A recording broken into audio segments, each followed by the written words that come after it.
क्या चल रहा है, क्या क्या हुआ, मेरे लिए क्या इम्पोर्टेंट? बहुत सारी चीज़ें आपने बताई, मैं खाली 2 चीज़ें उस पर ऐड करता हूँ। मैंने 2 महीने पहले कहा था कि रेट कट जून में आएंगे, मैं अपनी तारीफ़ कर रहा हूँ। और दूसरी बात मैंने कही थी कि आप यहाँ से मार्च तक ऐसी तेज़ी देखेंगे जो आपने अपने जीवन में कल्पना नहीं की होगी। ये उसके डॉट प्लॉट्स हैं। ये मैं अपनी तारीफ़ नहीं कर रहा हूँ, मैं सिर्फ आपको ये बताने की कोशिश कर रहा हूँ कि अगर आप इकोनॉमिस्ट और इकोनॉमिक इंडिकेटर्स को फॉलो करेंगे तो आपको ये सब चीज़ें बहुत आसान लगेंगी। मैंने एक लिंक किया था जो सोशल मीडिया में पड़ा होगा, जिसमें मैंने 11 रीज़न बताए थे कि क्यों फेड एक भी हाइक अप करने की स्थिति में नहीं है, उसको रेट कट करना पड़ेगा। और एग्जैक्टली उसी दिशा में चल रहा है। तो अब जून में कट होने की तैयारी हो रही, 3 कट मिनिमम।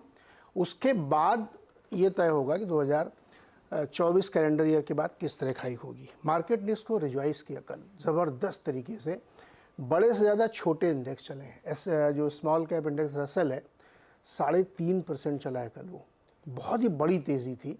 और S&P आप ये देखिए, जब तक पॉलिसी का स्टेटमेंट अनाउंसमेंट नहीं हुआ था तब तक वो एकदम चुपचाप खड़ा था। उसके बाद एक बड़ी रैली बनी और अपने लाइफ हाई से मात्र 90 पॉइंट के आसपास वो कम रह गया, 2-3% आप कह सकते हैं। तो ये तेज़ी बनेगी और आगे भी ये जारी रहेगी। मुझे लगता है कि फेड ने एकदम क्लियर इंडिकेशन दे दिया है कि जॉब डेटा कंट्रोल में है और इकनॉमी सॉफ्ट लैंडिंग होगी नेक्स्ट ईयर फर्स्ट हाफ में, और उसके बाद रेट कट की शुरुआत शुरू हो जाएगी। अब इसमें एक पॉलिटिकल तड़का डाल लीजिए, चुनाव भी है वहाँ पे अगले साल, तो वो मजबूरी भी है उनकी कि वो इस तरीके की चीज़ें करेंगे। तो मुझे लगता है कि बहुत शानदार क्यूज़ जो लगातार हम लोग कह रहे हैं वो आपके लिए सेट हैं।